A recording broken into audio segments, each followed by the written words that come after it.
Welcome to the Exact Contact tutorial series.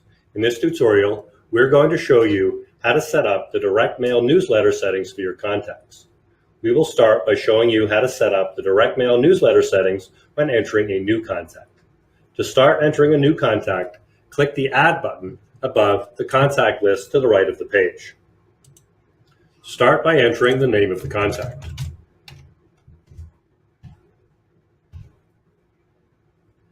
And then, using the toggle below, indicate whether the contact is to receive the direct mail newsletter or not. If you select No, you can simply complete filling out the rest of the contact profile and click Save at the top of the page. However, if you click Yes, there are a number of other contact fields that you will need to fill out in order to complete the setup of the contact for direct mail. The personal email letter setup section of the page is where you select the contact's mail to address and where you can customize the contact's letter salutation. The mail to defaults to the contact's home address, but you can set it to the contact's work address if you wish.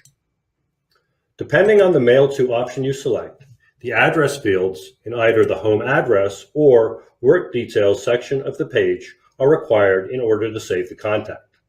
If a section is not expanded, click the plus sign next to the section header in order to open it up. The required fields include the street address, the city, state, province, which you select from a list, and the zip or postal code. If you do not know the zip or postal code for the contact, there are handy links for looking up either the US zip code or the Canadian postal code. Going back to the personal email letter setup section of the page, the letter salutation fields are what will print above the personal message on the front of your newsletter if you select the one-to-one option for the contact. The first part of the salutation defaults to Dear for each new contact, but you can select another option from the list if you wish. If your desired option does not appear in the list, click the Modify List link to add it.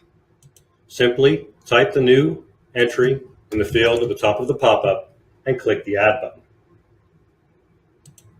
Then click Close to close the pop-up, and your new entry can now be selected from the list.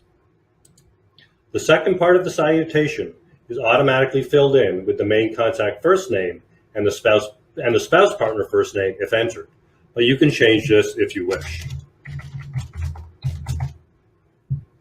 The direct mail newsletter setup section of the page is where you select whether you want the one-to-one option for the contact.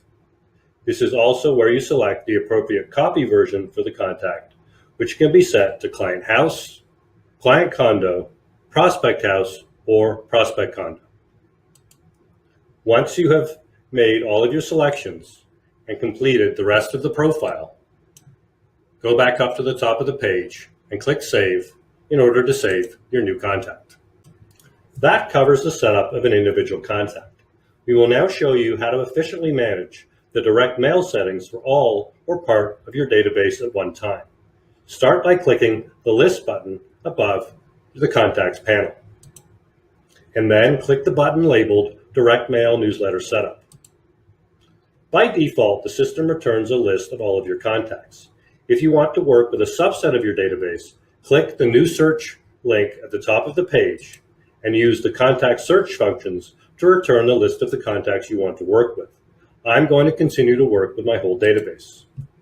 The list provides all the fields you need to set up the direct mail settings for each contact, including the letter salutation, whether the contact is receiving the direct mail newsletter, the one-to-one option, and the copy version.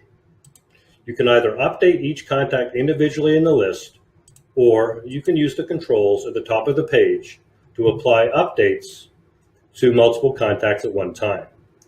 Note that if there are more than 200 contacts in your list, the list displays 200 contacts per page, and you can only make changes to up to 200 contacts at a time. To update a setting to the same option for all contacts on the current page, select the option from the appropriate list at the top of the page and click the Update button to the right. You can still override values for individual contacts if you wish. After you have made all of your desired changes, be sure to click the Save Direct Mail Updates link at the top of the page, and click OK to confirm your changes. You now know how to set up the direct mail newsletter settings for a new contact, as well as efficiently manage your settings for your entire database.